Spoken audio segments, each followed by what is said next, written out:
Hi, I go by the name of Podgy. You're looking for a job, looking for work.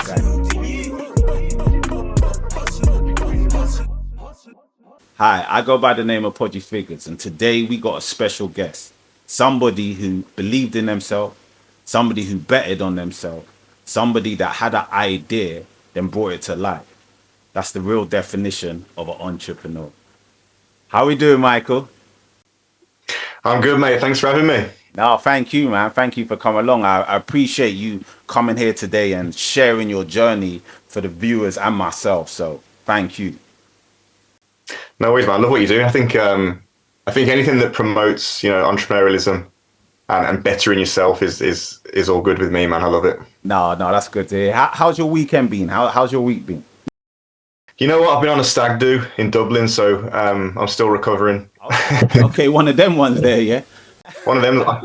I can't do it anymore, man. And when you hit an age, Yeah, for me, it's I'm hard done. to bounce back in it. It's It was hard to get going, man. Let alone bounce back. It was hard to even. Yeah, it was tough, but we're back and we're good, man. Yeah. that's good to hear. Good to hear. All right, the number one question is, what is an external cleaner?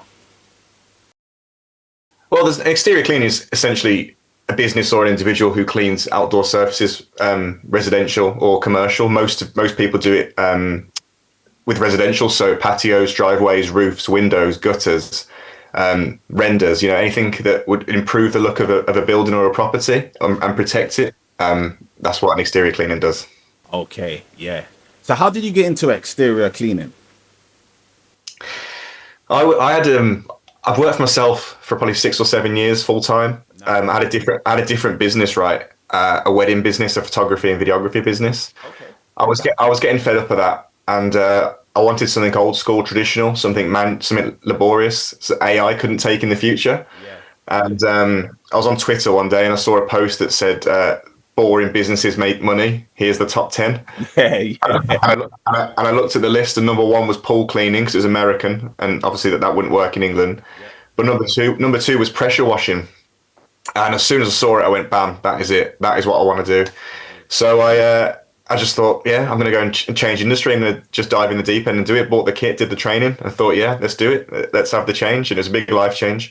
Let's get straight to it, people. I go by the name of Podgy Figures, and I want to thank everybody that's been watching my channel. However, I need you to subscribe to my channel. I need you to press that like button. Yeah, one of the best things I've ever done, I think, to make that transition. No, that's great to hear, man. So is that what made you start it? You just said to yourself, you know what? It's time for me to do a change of what I'm actually doing.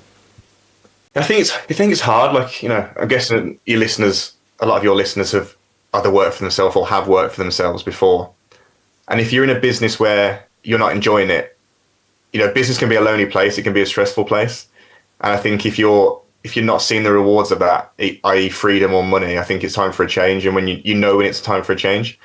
So yeah, that's what pushed me to it. I needed a change in my life. I think, yeah, I wanted to make more money. I wanted more freedom. I wanted more weekends, and I just wanted something different. I think and it's just time to switch.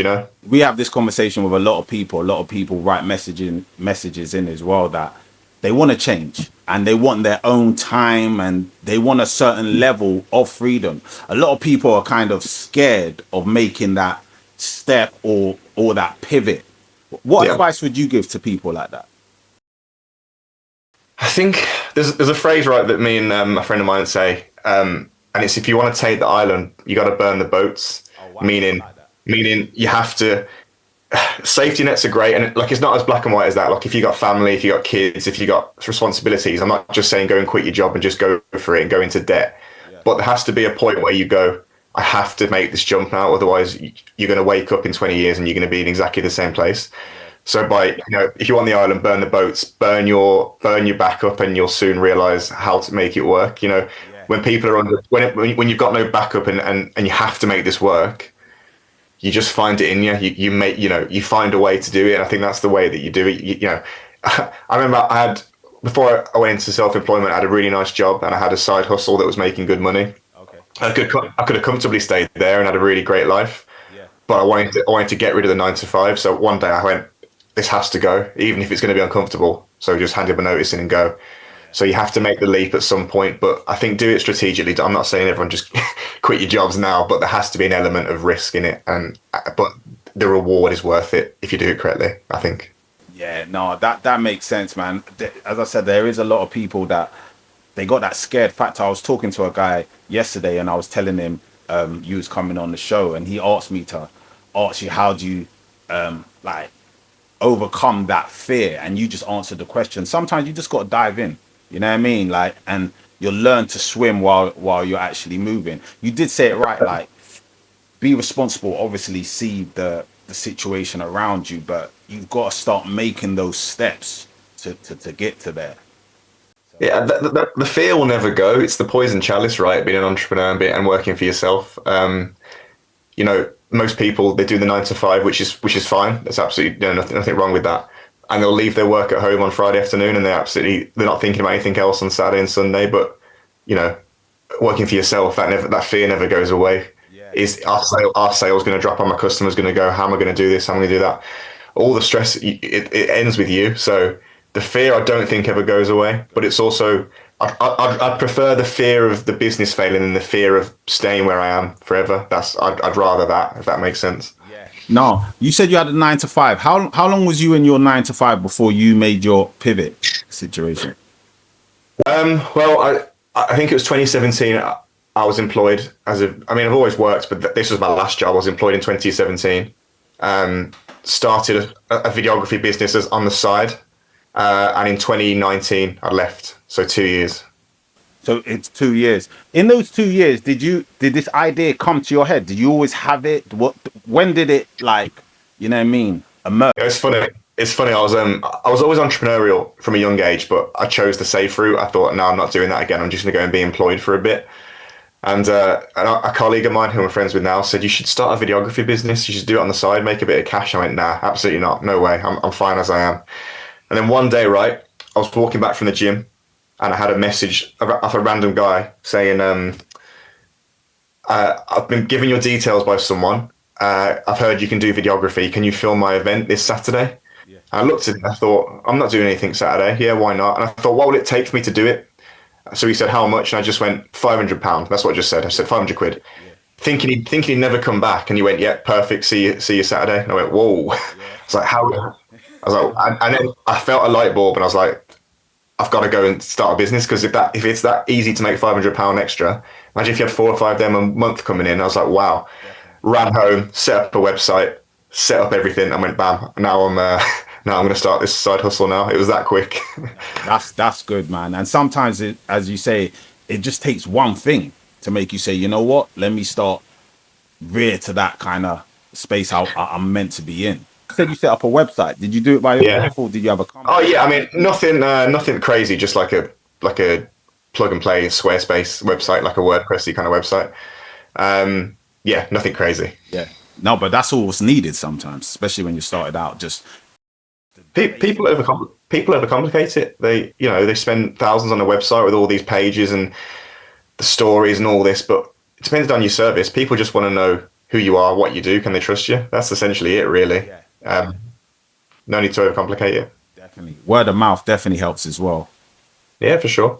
Yeah, no, that's good to hear there, man. Like, and it's good that this is what I love, having guests like yourself on as well, sharing that journey, because everybody's journey is different, but it all kind of got the same thing in common, that it's just that one thing happens sometimes and makes you say, you know what, I'm gonna take a leap to it. Well, I think as a society we're conditioned not to go that, because it's probably dangerous. Like, in our heads, in humans, it's dangerous to go and make that leap, and we're conditioned to say, let's just pick a figure. Let's just say 25 grand, just make it easy. I think we're conditioned to think we can't earn over that. Like, that's us, that's our place in life. Yes. Whereas if you speak to entrepreneurs, there's no limit. It's like, you can make as much as possible. Why can't it be you? You look at so many successful people, they're not necessarily more talented than you, but they took the risk, they're braver, and they wanted it more. Yes. But most people are conditioned to not push for it, which is fine. It's not their fault. It's just how society is. But yeah, it's I think it takes a certain person, I think, to want it. Talking about entrepreneurs, I see that you help a lot of entrepreneurs as well. Could you share a bit Yeah. about that? Yeah, so I did a full year of cleaning last year as my new cleaning business. I was basically fully booked from mid-Feb to December through paid ads and marketing, which I had like a past in. And towards last year, people were saying, "How are you getting this work?" And I just said, "Oh, it's just through Facebook ads and marketing." They said, "Can you do it for me?" And I went, "Oh, there's an opportunity there." So I put a little TikTok video out to all the other cleaners, and I said, "Would you be interested in if I was to start like an agency to help cleaners?" And I had hundreds of people contact me, say, "Yeah, absolutely," in comments. And I went, "Wow, okay." So I set it up, launched it on the 1st of Jan this year. My plan was to have 5 customers by May, Nice. and we're already over 30 Wow. so far. That's So it kind of grew quickly because of the demand. So I wasn't expecting it at all, but it grew that quick. yeah. So now basically I've transitioned away from the cleaning to help other cleaners get more work and fill their calendars. And then I'm actually training my dad and my brother up to take the cleaning business side of it away, so I can just do the agency, but have both, if Nice. that makes sense. No, that's really good. And a couple of things I want to touch on that as well. It's nice to know that you're helping people, and you was in the field yourself. You are currently in the field yourself, so Yeah. it's like there's no better teacher than that. If I'm learning from somebody, I want to learn who somebody's in the field. Another thing is, you said you touched on Facebook ads and ads. How did you work that? How does that work? So do you remember the story I just told about the £500 video, right? That I did, the very first thing I did. He turned out to be a long-term client and friend of mine, and his business is teaching marketing, digital marketing, and Facebook ads to childcare businesses around the world. Oh wow. So he basically taught me. I went around the world with him, traveling, doing videos with him, and he just kind of became friends and an unofficial mentor. And he taught me everything about ads and marketing. So then I just applied that to my own business, everything he taught me. So it's the same principles, it's just a different industry. Yeah. So that's how it came from. Yeah, it came from learning from him. I was lucky to kind of have a relationship with him. Oh no, that's good to hear, because a lot of people are a bit don't have the understanding on how to advertise their business. They got a good idea, they got the business, they got the work ethic, but advertising it, sometimes it gets a bit sketchy for them, like marketing their actual business. Well, the reality is, and I say this a lot on my own YouTube and stuff. Marketing and sales are the two most important skills for any business. It has to be. It absolutely has to be, because you can be the best cleaner in the world, you can be the best anything in the world, but if there's no customers there, what is the point? There's absolutely no point. There's a lot of cleaners in this industry. They a problem that there is that they'll spend loads of money on their equipment, and they'll set up and they'll train and they'll do all this, but they won't spend a penny on advertising. And then they realize when they're sitting there with £20,000 worth of equipment and no work to bring the money back in. And it's because they're not spending enough time on marketing and sales. They're not marketing and sales will bring you in leads and money. That is the key. You can be, most people are great at what they do, whether they're a builder, a teacher, whatever they are in the life. But if you can't sell, and if you don't know how to get leads in, or you're not paying someone to do it, you're gonna struggle, because how can you carry on without any work? So that's why I think it's so important for marketing and sales. No, so I know you do courses, you help people out. So if I'm out here now and I'm a cleaner and I've got my situation together, I've got my website, I've got my materials, I've got my gear, but I need help on the marketing. How can I contact you for you to help me on that marketing space? So I've got a YouTube channel. So I get lots of comments on there. I'm on TikTok, I'm on Instagram. I've got a website, cleangrowth.marketing. And all the content there. There's a lot of free content out there on YouTube and stuff that I put out there every week, and reels and stuff. That is all targeted at cleaning businesses. So if you're a cleaning business and you need some sort of help or just free advice, I'd say check out the YouTube, because there's tons of content on there that's been populated over the last 6 months or so. Oh, that's nice. And when I say cleaning business, we're talking about roofs, we're talking about patios. Is there anything else you can add in on that? Yeah, man.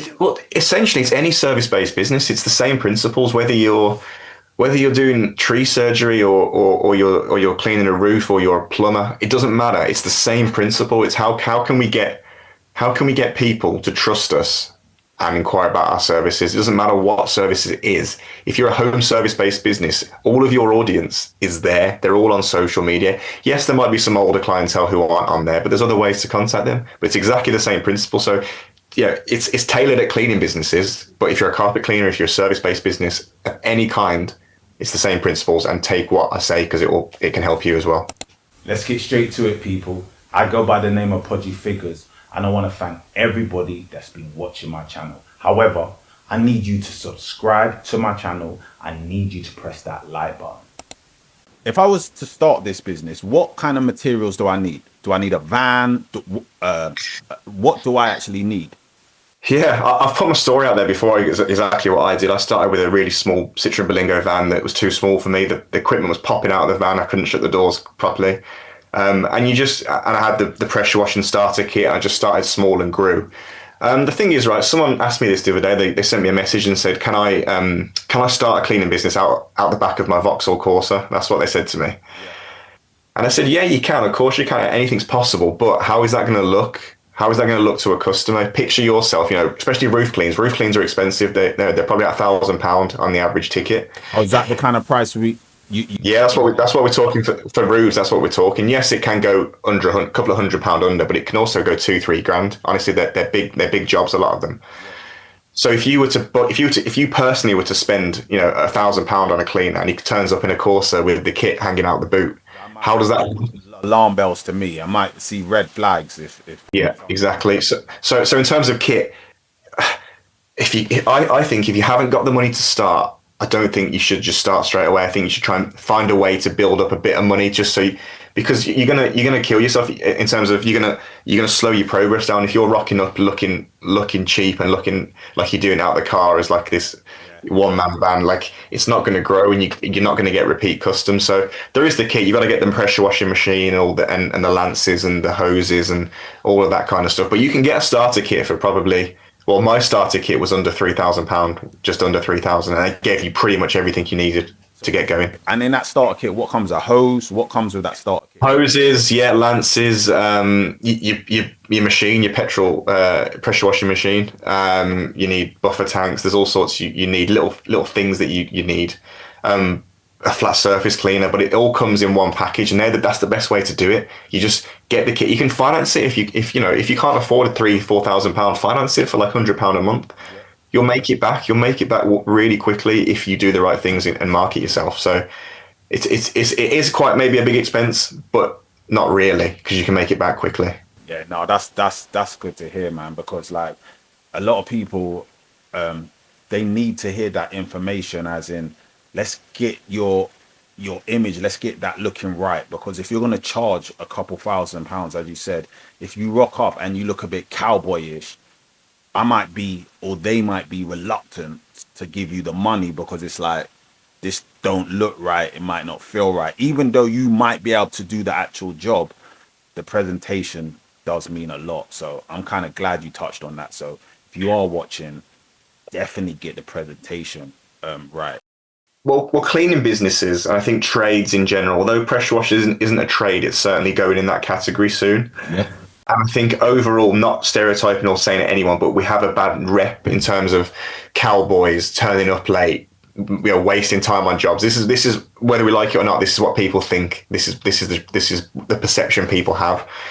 So the goal is to break down as many barriers as we can for trust. Yeah. Because if it was as easy as just running an ad, every cleaning business would be millionaires. That's not the case. You can run an ad, but if you've got no reviews, if you're not active on social media, if your website's rubbish, if your van is your Corsa, all these things are going to play into it, and they're just trust barriers. So you've got to knock down as many barriers as possible. And you can do that easily for free as well, which is crazy. Why I don't understand why people don't do it, because it's all free. They're free ways that you can build trust.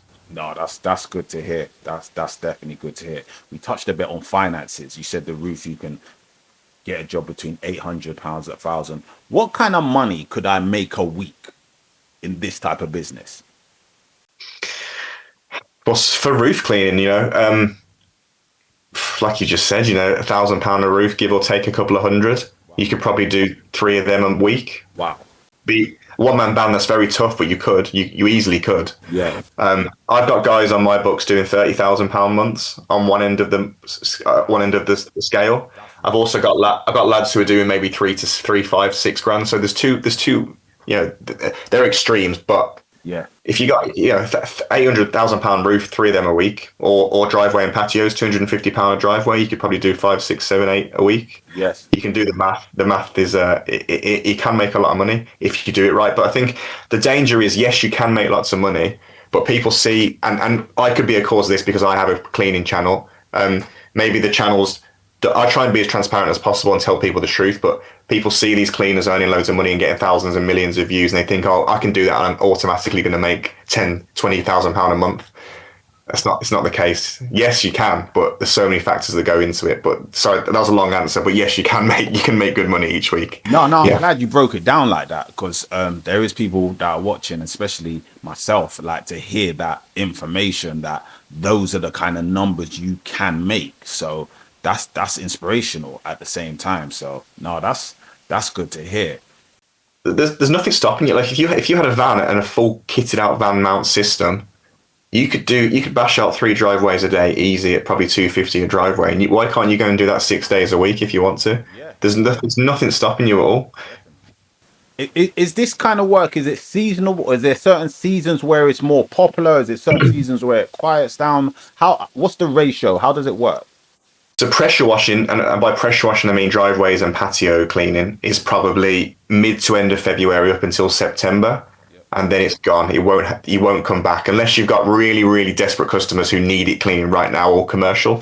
That stops over the winter. Roof cleaning is all year, so you'll go. It doesn't die down if you mark it right. So if you want to make money all year, roof cleaning. Seasonal is pressure washing, which is spring to kind of autumn. Nice.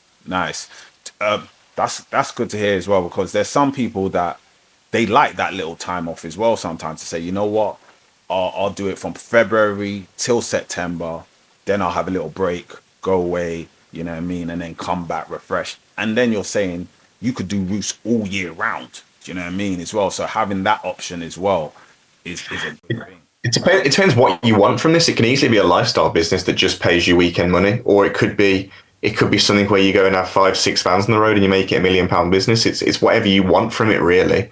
I think something to bear in mind is, just because you grow in terms of vans or size or staff doesn't necessarily mean you're going to make more money. I think that's the trap that a lot of people fall into. There's some one-man bands out there who could be making more money in terms of personal profit than a company who's got 4 or 5 vans on the road, because the company with 4 or 5 vans on the road have got all their staff to pay their expenses, 5 times the petrol, 5 times the diesel, 5 times everything. Whereas your one-man band, it might be making enough just to have a lovely life, and there's no need to grow beyond a certain point. So that's something to bear in mind as well. It's not always green. You don't have to go massive to make good money. And I've learned that firsthand from businesses, that sometimes it's better to stay smaller because your profits are much bigger. No, that sounds good. That's some good information.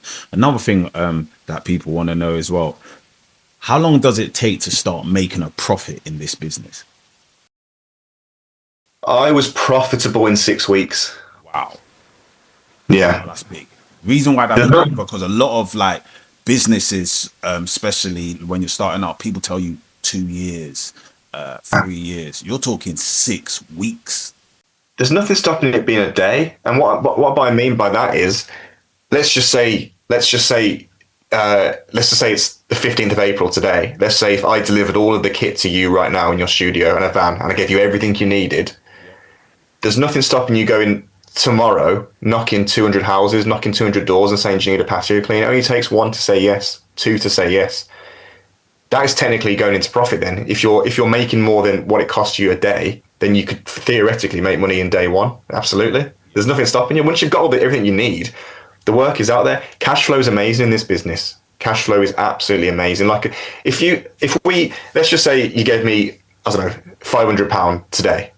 I reckon I could make it profitable in a couple of days, because I'd just buy like some ladders or something and go and do door knocking to clean someone's gutters for like 20, 30, 40, 50 quid. And I go and do 10 of them a day, and all of a sudden you're in profit. It's not hard to make money in this industry.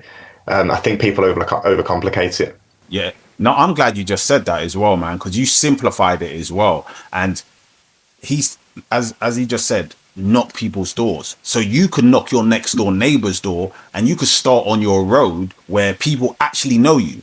They're Yeah. familiar with you. You know what I mean? They Yeah. know you live right there, and Mhm. there's a trust straight away. So you could start doing your whole road and then go to the next road and explain to them, look, I only live on the other road here. This is my door. Yeah. And that builds a trust.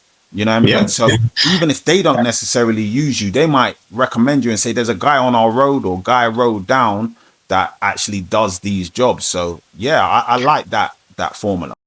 And it's very much keeping up with the Joneses in this industry. So, like, if you clean someone's roof, your neighbour's going, "Oh, mine looks rubbish now. I want to get mine done."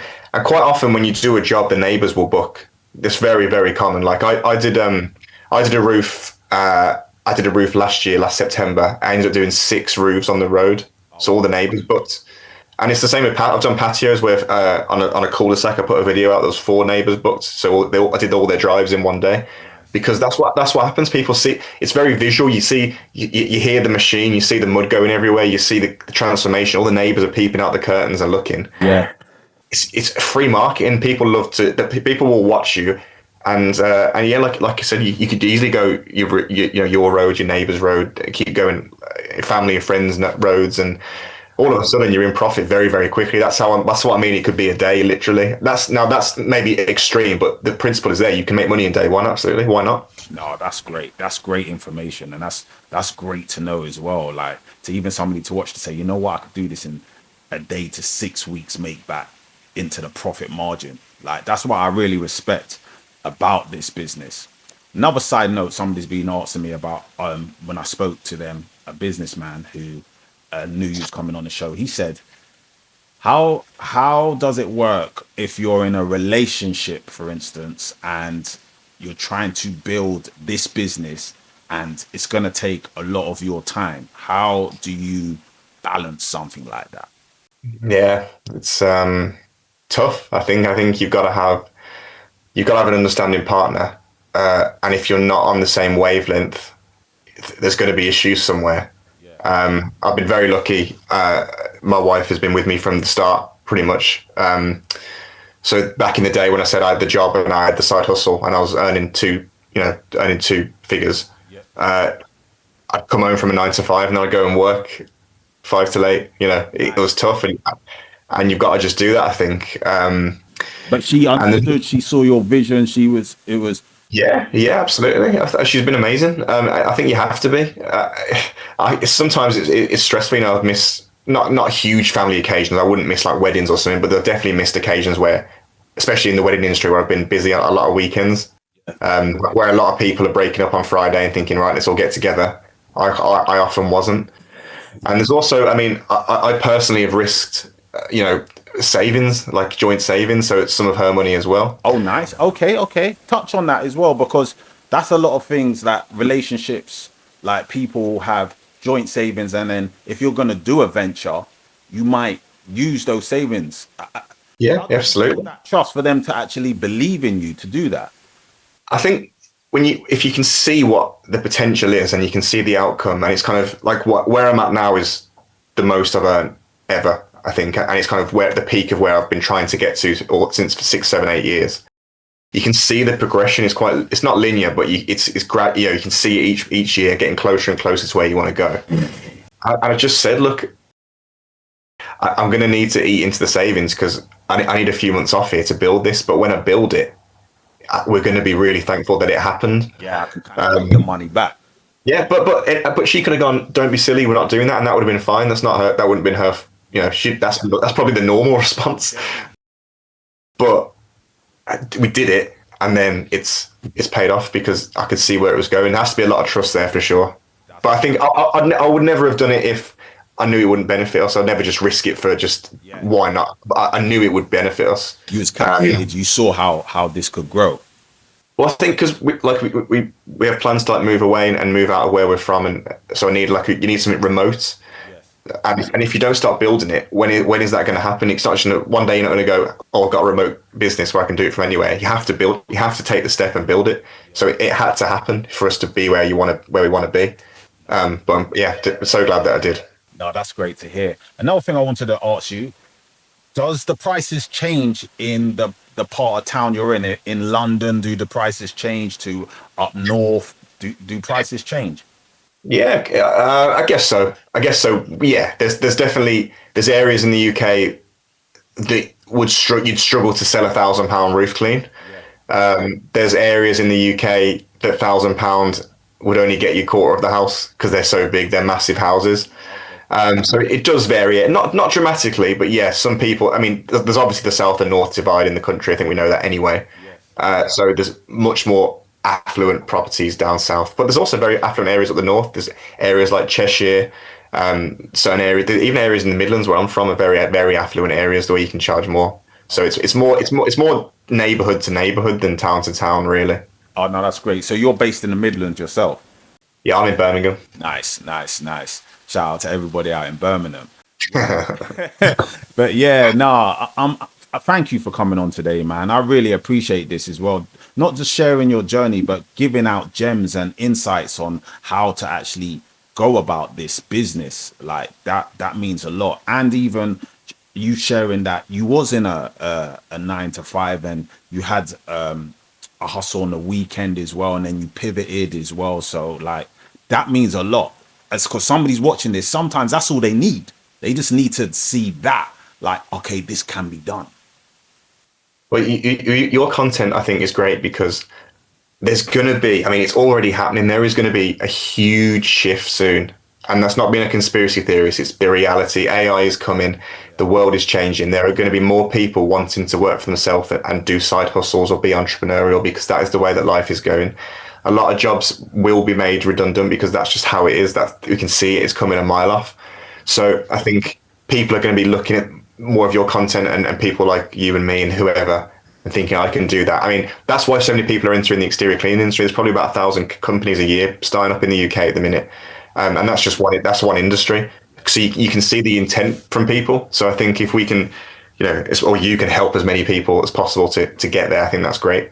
No, definitely. This is definitely what the show's about sharing light and breathing a bit of hope into you as well. Because sometimes people have got these ideas, but the circle they're around sometimes, or the people they keep coming into, is